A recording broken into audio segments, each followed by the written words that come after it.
What's up, family? Listen, tonight I just wanted to come on here. I don't have a whole lot of fanfare, and really, I'll be honest with you, I don't have a whole lot of structured thoughts for you. I just wanted to talk about some things that's been on my mind today about relationships, and hopefully, I can help you with some stuff, right? But here's what I was thinking. Uh, why do people cheat? And I know I did a video a while, some years ago. I did a video on why people cheat, or I think I did why men cheat. But it's not just men; it's people. Men and women cheat. And so I wanted to give you a few things to be thinking about because. So here's the thing: when you get caught up in infidelity and you're trying to work it out, what the unfaithful partner needs to understand is why they did this. And a lot of times the answers that you give as to why you did it won't hold water. Like, why'd you do this? Well, because I was angry at you. "Oh, why'd you do that? Well, because we wasn't having sex." Those are surface level reasons, and those reasons will never build trust. Like, think about it. If the reason that I cheated is because we not having sex, I've put it on you. So now, if we don't have sex, let's say we fix this and we go further in our marriage. Whenever we're not having sex, your alarm's gonna go off. But that's not the real reason, right? So I'm just gonna give you some reasons, and this is not an exhaustive list of things, right? This is just some things that you can look out for and pay attention to, so you'll know. Not so you'll know, but so you can investigate, because nothing torpedoes a marriage like infidelity. The only thing that comes close is maybe losing a child, but infidelity is a marriage destroyer if you let it. So one reason why people cheat, and this one is fresh, right? Because I just finished talking about this one. They don't have internal. I'm gonna call it internal valid. They don't have internal validation the way they need it. Here's what I mean by that. So, and I'm using validation as an umbrella, as a catch-all, right?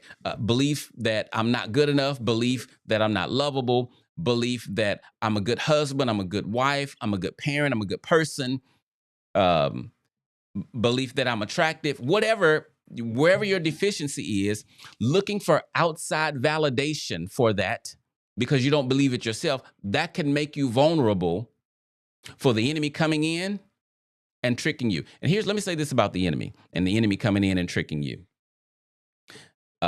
Satan is good at what he does. He's been doing it for a long time. And so uh, at a certain level, you play with the enemy, it's not really a point of no return, but I call it the point of no return. What is that? When you cross the line so far into temptation that you have no willpower to come back, right? And so that's important. So I'm going back. So when you notice that your partner needs a lot of validation, like they always need folk to tell them how good they look, or they always need people to say how good they are, or they always need to feel good. They always. I'm not saying that makes people cheat. What I'm saying is, when you have a hole like that inside, you're going to try to fill it with something. And if you're married, the enemy is going to send you another person. He may send you a whole lot of stuff, but he's going to send you another person. And so here's another one. Uh, Being a people pleaser is a red flag. So we can call these red flags to cheating if you want. Being a people pleaser is a red flag. Now, let me tell you what I mean by people pleasing, because I realized not long ago I said people pleasing to someone. They thought it was a good thing. So I don't mean pleasing people in a good way. People pleasing, yeah, I'm going to say it. People pleasing is demonic. That's the gospel according to Clifton. I believe that people pleasing is demonic, but let me tell you why. Because people pleasing. So real quick, there's two kingdoms. There's God's kingdom, Satan's kingdom. God's kingdom, or should I say Satan's kingdom, he tries to replicate everything God does, right? God brings life, Satan brings death. So it's the opposite of whatever God does, right? God gives freedom, Satan gives bondage. Okay, so whenever I see something that is a direct opposite of something good that God created, I believe that's demonic. People pleasing looks just like love. It looked just like it, except it's rooted in pride. That's demonic. So most folk who are people pleasers, they don't even know that they're operating in a way that's destroying them and their relationships. So a people pleaser is someone, they too are not good inside, right? They don't have that ultimate validation inside. And so they're looking outside of them and serving people in hopes that people will validate that they're good enough, or they are afraid of people's opinions. And so they serve them out of obligation because I don't want you to think a certain thing about me. You are vulnerable to infidelity. Again, I'm not saying that all people pleasers are going to cheat. That ain't what this is about. I'm giving you some things though to pay attention to, because if this is you, what I want you to do with that is put more boundaries around you and secure yourself. But be like Paul. Paul says, I put no confidence in the flesh. That's why I encourage you to stand. Here's another one, love deficient. Now, love deficient is another umbrella, because love deficiency can show up in a whole lot of ways. As a matter of fact, lack of validation and people pleasing. Both of those are results of being love deficient. So I'm using love deficient kind of as a catch-all. But when you're love deficient, you are vulnerable to your attention being elsewhere because so there's a hole in your soul, maybe several of them. You have things that are missing, and you're looking for this validation in other human beings. You're going to hurt yourself. All right. So here's another one that makes people vulnerable to cheating. When you're unhappy with your life, then you think you're unhappy with your marriage. Or should I say, when you're unhappy with your life, you will be unhappy with your marriage, but you're unhappy with the marriage more so because you're unhappy with you.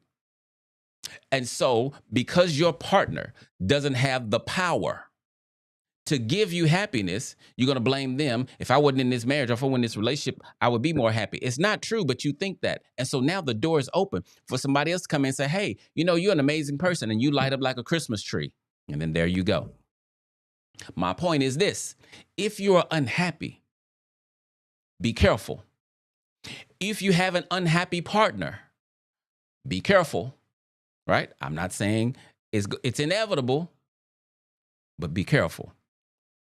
Here's another one: sexual confidence problems. That's what I call it. When you are not, and this is probably primarily for men, but when you can't perform in the bedroom for whatever reason, and you're one of those kind of men who don't express yourself, can't talk, whatever, you may find yourself hiding, but not knowing that you're hiding. And so you're going through life, and then next thing you know, this opportunity shows up, and now you want to prove that you still got it. Or not prove, but you want to find out. You're going to hurt yourself, right? When you have sexual confidence issues, be careful, right? Well, here's what I'm trying to do. I'm trying to give you guys binoculars to see the enemy coming from far off. Because when you got married and you said for better or for worse, I hope you know worse is coming without question. And for a lot of people that I've been seeing lately, worse, at least it seems like worse, is infidelity. So I'm trying to help y'all with that piece. Sexual confidence issues. What else? Now, for this one is specifically for women. I guess, this could be men too, but specifically for women, fellas, if you are mistreating your wife, and even more specifically, if your wife feels ignored, you and your marriage is in danger. Because, and then again, you know what? I forgot to give y'all my disclaimer, right? So let me give you this disclaimer. I'm sorry I didn't give it in the beginning, but I know there are trifling folk out there. I know there are some people who just low down. I get that. And some of those folk are married. Even though those people exist, I'm not talking to those people nor about those situations. I'm primarily talking about, listen, I'm talking about good people in good marriages. Good is relative. Good people in good marriages who, like, their marriage is on the brink, but it ain't because we are trifling, unloving, ungodly. Like, we're not just bad. I'm speaking to you guys because if you can avoid this problem, you want to. Now, let me give you some signs. All right, here's a few signs that you want to pay attention to. Now, these signs don't mean that your partner is cheating. Okay, these signs do not mean that your partner is cheating. These signs don't mean that your partner is cheating. However, they are signs to make you turn your head and say, what's that? That's what I want you to do. So, number one, a routine change. Your partner has a certain routine, then all of a sudden they change it, antennas should go up. Why? Because it's 2025. I'm sorry. It's unfortunate, but it's reality on this planet, especially in America. Well, I don't know why I say especially in America, because I hadn't been anywhere else. But listen, antennas, they change their routine. You need to investigate. However you do that, don't be disrespectful, right? But don't hurt yourself either. Here's another one. How do I want to say this? Unusual secrecy. I could say just secrecy by itself, but really unusual secrecy. Every time they go to the restroom, they got to take the phone. Now, here's the thing. I take my phone to the restroom all the time, but I'll be playing a game or reading or something, right? But still, like the kind of secrecy where, and I know this is going to hurt a lot of folk. I'm sorry. But if you ain't cheating, you ain't got nothing to worry about. Every time y'all together, their phone is upside down. Just ask about it. Say, hey, you know what? I noticed whenever we together, we out somewhere, you always put your phone upside down. Why do you do that? Oh, babe, that's because I just want to focus on you. Okay, cool. But if they start stuttering, antennas. Here's another one. Up late at night while everybody is asleep. Antennas. Okay. Why are you always up at 3, 4 o'clock in the morning when everybody else sleep? 1 and 2, you up working every night? And we ain't making no more money. I don't know. I don't know if that happens. But my point is, I'm not saying if you're working up late at night, you're cheating. I'm not saying that. And if you're not cheating, you ain't got nothing to worry about. But what I am saying, if all of a sudden your partner has to work late, all of a sudden your spouse has to go to all these business meetings out of town, or they up late at night, your antennas should go up. Here's another one. Hearing names you hadn't heard before. Yeah, who is that? New coworker, how long she been working there? Really? What's his position? Don't let just new names pass by your ears and you don't say nothing. Now, you say, well, I don't want to be doing all that. Listen, this is marriage. Ain't nobody got time to be like, I don't have time to be on the backside. Dang, I should have asked questions. And now I'm broken in all of these pieces. No. You hear them names? Say something. Here's another one, distance. When you guys are distant. Now,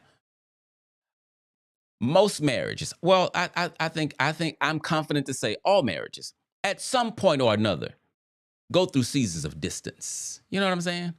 But what I'm telling you is, when y'all are distant, antennas should be up, because that's a foothold for the enemy. Here's the thing. Why do I talk about Satan so much? Because he's taking down bigger people than you. You think you smarter, you think you all that, you are going to hurt yourself, right? Trying to outwit the devil without God, that's trouble for you. Here's another one. This is an easy one. Your spouse starts working out more, dressing nicer, smelling good. Hey, you ain't used to be dressed like that. Who had that job? Or what are you doing after work? You always got to work late now. What's up with that? I'm just trying to help you with some signs. I'm trying to reduce my caseload. I ain't lying. At least on the infidelity side, like, I love my job, but like all these couples it's taxing, and it don't have to be. We show up so love deficient, and then we're expecting our partners to fill us in a way they're not capable of. I had a couple. I had a couple where the husband felt like his wife wasn't that into him. Like she's not really that into me, right? But the wife was hurt because she was like, I'm crazy about him. Like I'm absolutely crazy about him. But he was like, where's the evidence? I don't see it. I can't feel it. And that makes sense because remember, all of us live in different worlds, right? Your world is only in your mind. Your world does not exist anywhere else on the planet but in your mind. Okay. So because y'all live in different worlds, one person says, I'm crazy about you. The other person says, I can't see it. That made me realize something. I'm going to end with this. That made me realize something. We either choose the wrong people or we have the wrong expectations. And as a result, marriage, um, I believe, and I believe this is for, 2025, not necessarily how God intended marriage when it started, but marriage is way more difficult than I believe it has to be. And it's that way because of all the crap we bring with us. Right? So this husband says, she's not that into me. She says, and the wife says, I'm crazy about him. So here's the thing. What I realized was his love meter. That's how I'm gonna call it. So his love meter, imagine it like a radio antenna. Like it picks up certain radio waves, right? Okay, forget that example because I don't know enough about radio waves to explain that. But anyway, his love meter, it only notices certain things. And all of us are this way, right? Everybody has a way that they understand when somebody cares about them. One person, somebody buy you some flowers. Oh man, you really care about me. One person, somebody buy you your favorite pens. Oh, that's so special. So one of the best gifts I've ever received in my entire life, but one of the best gifts I've ever received is a DVD collection set of He-Man. Right? So my point is, all of us have love meters for how we determine what love is, right? I guess that's supposed to be like a little antenna. That's not a claw. These are antennas, satellites. Anyway, so when I have a love meter that says and that translate as love to me, but then the person that I chose, they show love like this and not like that. Here's what we do. So what I'm going to do then, because my satellite is focused on these things and it's turned this way, I'm going to then force my wife to change the way she loves, bring your love and do this stuff over here so I can recognize it, so then I can feel the love that you have. And I understand that. I get that. The thing is, though, now my wife has, instead of doing a little bit of changing, I got to learn how to live with somebody else. She has to change who she is, like how she's been doing life all of her life at a certain level. She got to change that just to be with me. That's what makes marriage difficult. I've done it. All of us do. Why do we do that?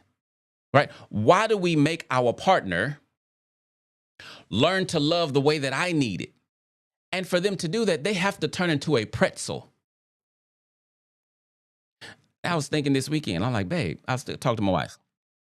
And I was sharing this with her. I'm like, marriage work doesn't have to be as hard as it is. But the reason that it is because both people want what they want and they want the other person to be like them. Speak my love language.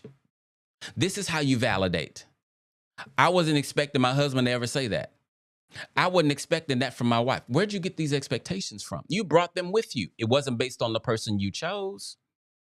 Right? So I don't know what we do about that, but what I think we should do, which I don't think folk gonna do, but what I think we should do is learn how your partner loves, and then you learn how to appreciate that. But I know, again, like I said, I know we're not going to do that. But I'll put this nice bow on this particular live.